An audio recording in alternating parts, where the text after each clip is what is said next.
Hello guys, I have started making videos again on competitive programming, and it's not just CP. If you want me to do videos on any other topic, it can be anything. It can be software engineering or AI in the contemporary world or anything else you want me to work on. Please let me know through the comment section. And coming to the today's video, it's about a problem called weights distributing, and it is also based on graph theory. And this is one of such problems where there are no complex algorithms involved, but all you have to find is a little trick in the way you see the question. And coming to the problem statement, you're given an undirected, unweighted graph consisting of n vertices and edges, and also there are other things like there's a person called Mike, and if you model each district as a vertex, he wants to travel from A to B and then from B to C, and also it says that he can visit the same district twice or more, but there is one issue that he has to pay the price corresponding to his road, and the target is that the mic has to choose the optimal path, and then the price of the trip has to be as low as possible. So there are prices array. So let me explain it here. There is an undirected graph, let's say Z, with n nodes, which we call districts in this question, and then m edges, which are roads, but edge the weight of the edge is not known. So this is input 1. Input 2 is array of weights of length m. Let's call this as P. Our job is to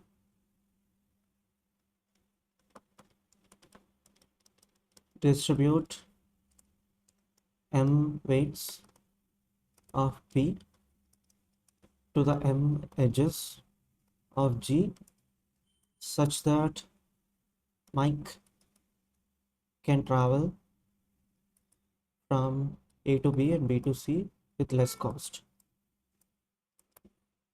Meaning, for example, if you take the example given in the question, let's take the first example.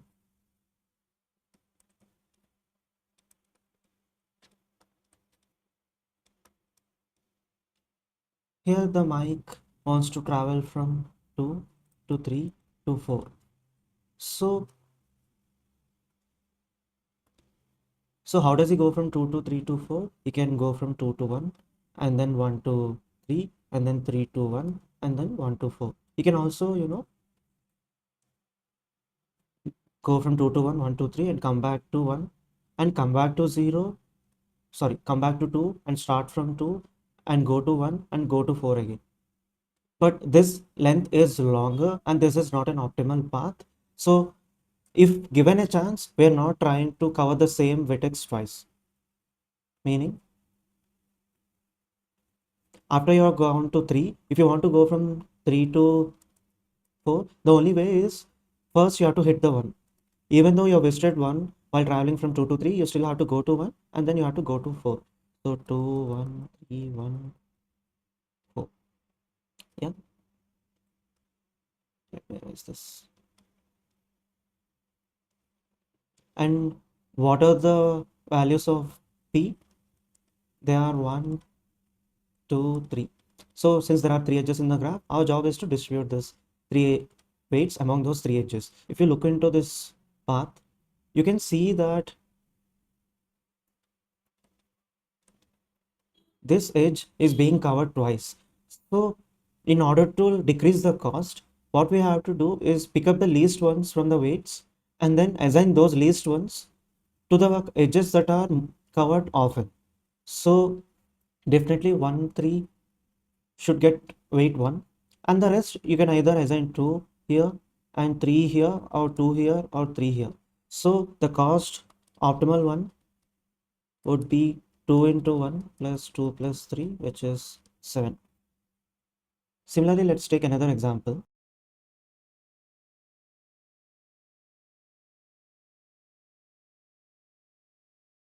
Mike wants to go from 1 to 5 to 7. So You start from one of the paths is you start from one.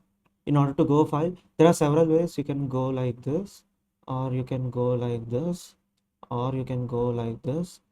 There are several ways to reach five from one, and then from five, you have to go to seven. You can go like this, you can go like this. And now the complexity of the graph has increased. So you cannot simply come up with a simple logic to understand how to distribute the weights. So we'll first understand how to approach this problem, and then we'll come back to this graph and solve this. So first, let's try some approaches. For that, let's first understand the problem in a naive way. So it's an undirected graph. Mike has to go from A to B and then from B to C. There can be several paths that are possible from A to B. Let's represent them as small p, set of PIs, where PI is a sequence of node numbers which represents a path like A, A1, A2, so on, B. And similarly, there can be multiple paths from B to C, represent them with capital PIs. Again, each PI is also a path that starts at B, ends at C, and there are some intermediate nodes. Yeah, so there are multiple set of paths from A to B. There are multiple set of paths from B to C. How do we know which path should we actually choose so that the cost would be low? We can do a brute force approach, but the number of paths is exponential, which is bad. So what are we missing here? How do we see this problem actually?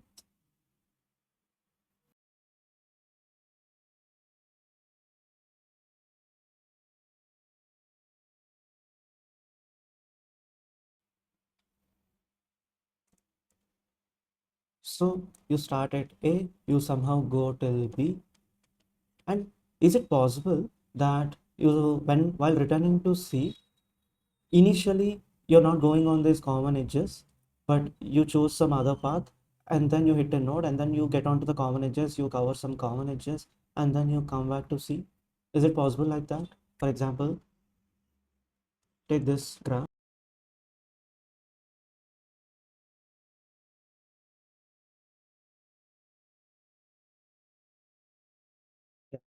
So this is the graph we want to try on. So Mike wants to go from 1 to 6 and then to 8. So let's say he has gone like this. Now, if you observe carefully,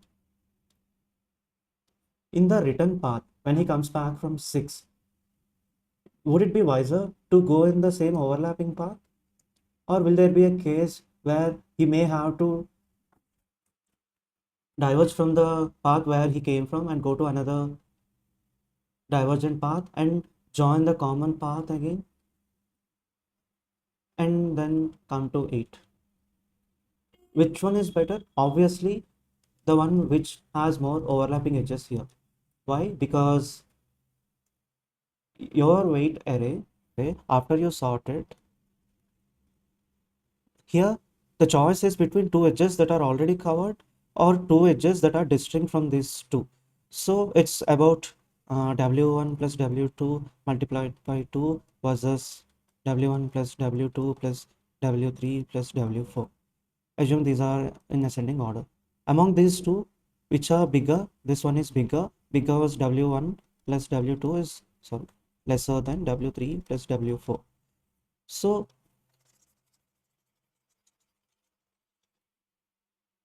what do we want to observe? We want to observe the nature of the paths that we are seeing. That we are seeing. And what is the nature of those paths? So what is the nature I'm talking about? A, B, there is C, and then you went from A to B somehow. There are several nodes, intermediate nodes, and then you want to come back from B to C. While you come back from B to C, will you ever encounter a situation where you have to go to an intermediate node and then come back to the common overlapping path and then travel a sorry and then travel a little and again come back and again meet the common path and again come back to C. Will you ever see a path like this? Why do, it's like this? Why do we want to go through such path? Maybe we are feeling that, adding all these edges in the return path would be more than just adding these two edges. We may feel like that. But if that is the case, let's say the cost in this path is C1, the cost via this is C2. If C1 is greater than C2, then we should not have chosen C1 in the first place while going from A to B, right? If this is the case, we would, while going from A till here, we would obviously choose this path to go to B, not this one. So obviously, when you return from V, you won't choose any new path. You will travel on the same common path for a while, and then you reach a node, and then from there you travel to C. Can we? Okay, let me say like this.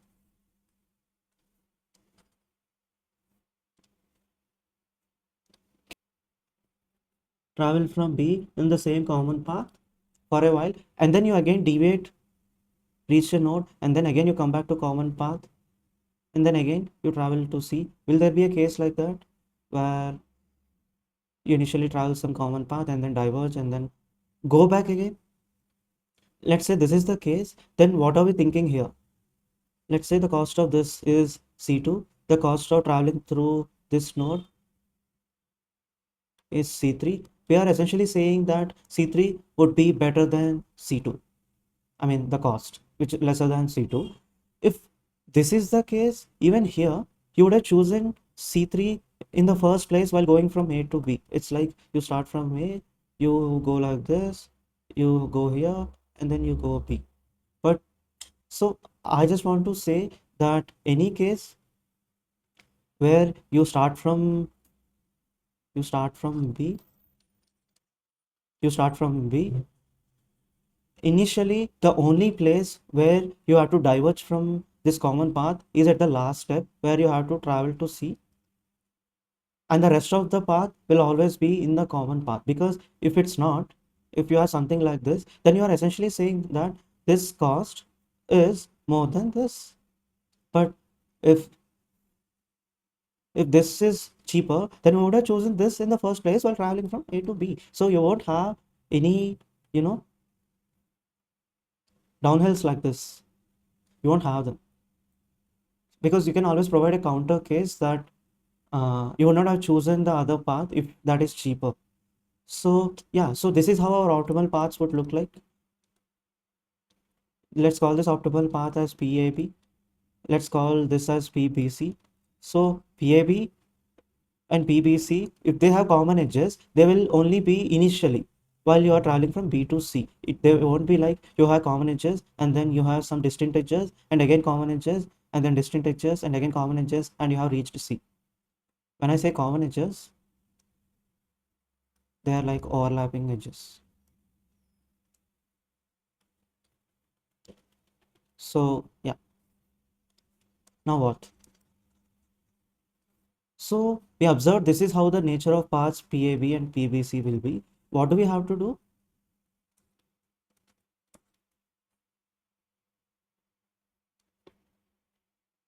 We have to find the optimal PAB cost plus optimal PBC cost.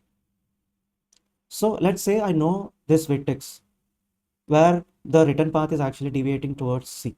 If I know this optimal vertex, then what is the cost here? dA to x plus dx to b plus dx to c and again dx to b, because you travel from x to b and then again b to x and then x to c. So dx to b comes twice.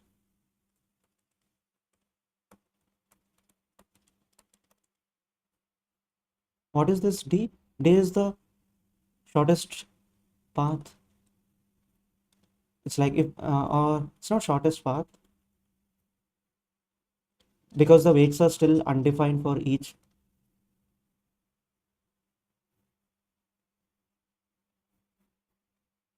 edge. DEX is like shortest edges or least number of edges you need to go from A to X, which is the shortest path if you assign all the edges equal weight. That is A to X, and X to B is the same shortest path from B to X. If you assign same weight to all the edges, what is C to X, shortest path from C to X, you do BFS, you can find it. So, but so this is our cost, and we want this to be minimal. If you observe carefully, if you call this as the pivot vertex, this has to be one of the vertices of the graph. Uh, can we just go through all the vertices, fix them as pivot, find cost, and initialize them in cost variable with infinity, and take minimum of min cost and cost in step 2, cost in step 2, assign it to min cost. That is the minimal cost. So to compute the cost, all we need is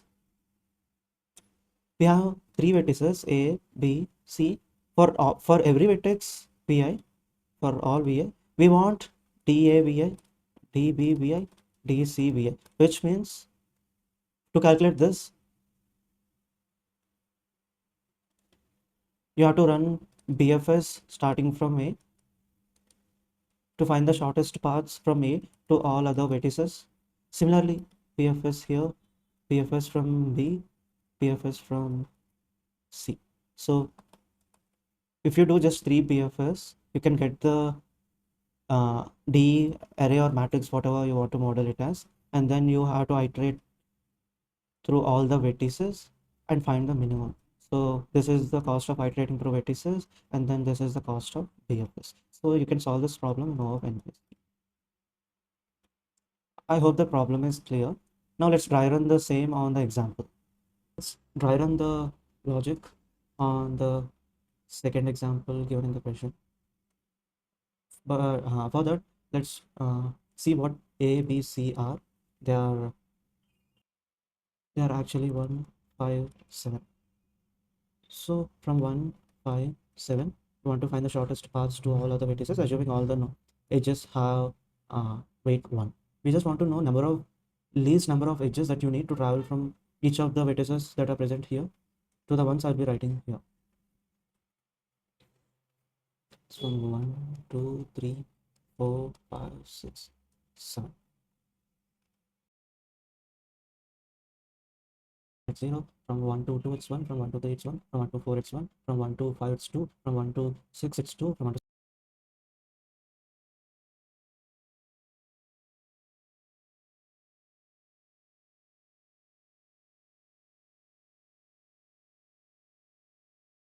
these values, each cell is result of finding shortest path, assuming all edge weights equals to 1. So from 7 to 5 is same as 5 to 7, which is 2. From 7 to 6 it's 1, from 7 to 7 it's 0. Yeah, so we found this, and then what is the next step?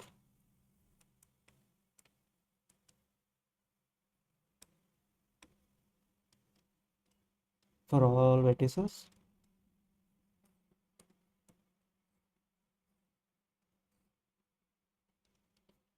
pick that vertex as pivot,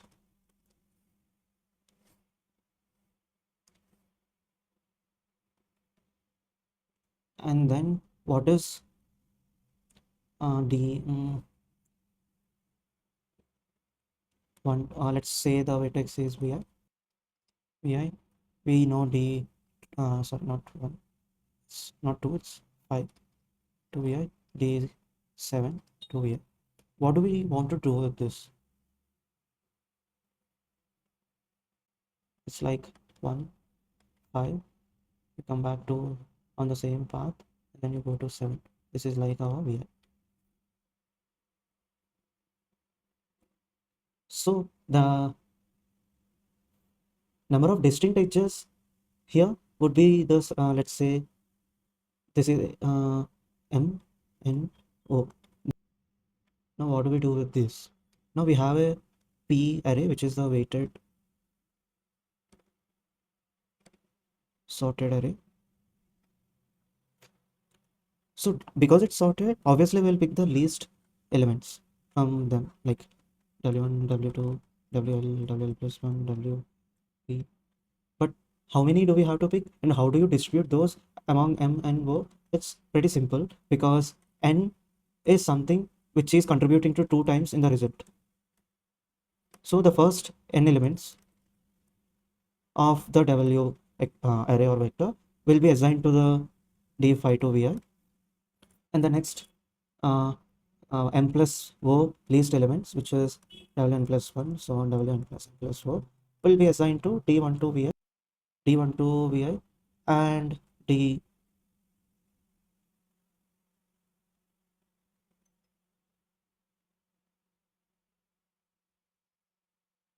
and d7 to vi. So because d5 to vi is contributing twice, because if you choose from the later half, then you will be increasing the cost. So greedily we pick the least ones which actually contribute twice in the result. So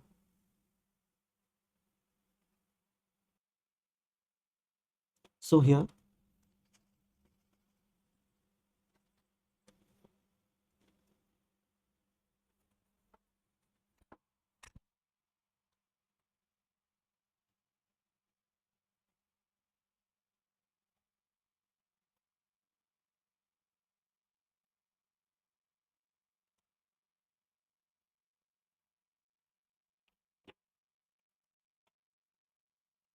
yeah. So if you choose vector x1, then d1 to vi is 0, d5 to vi is 2, next is 1.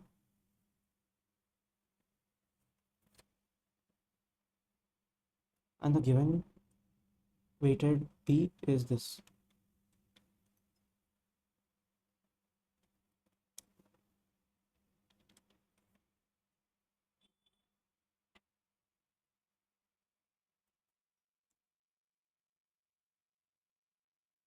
Two, two, 4, 8, 5, 6, 7, 3, 3.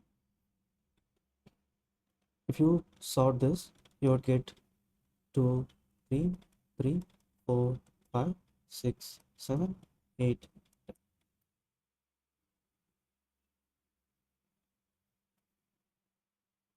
Yeah, so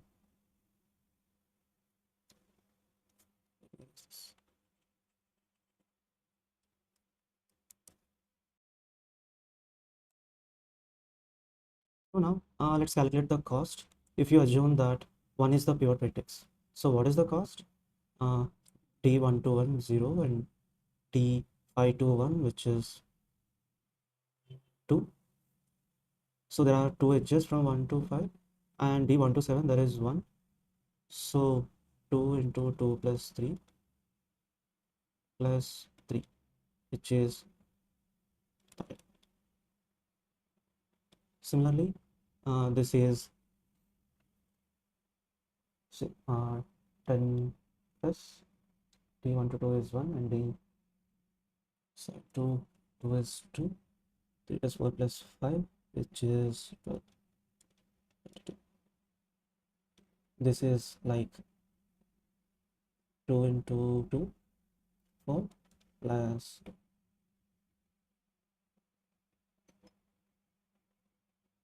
2, which is 14.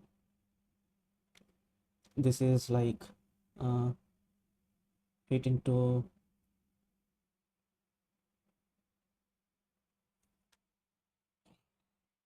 2, sorry, 8 into 2 plus 15, which is 31.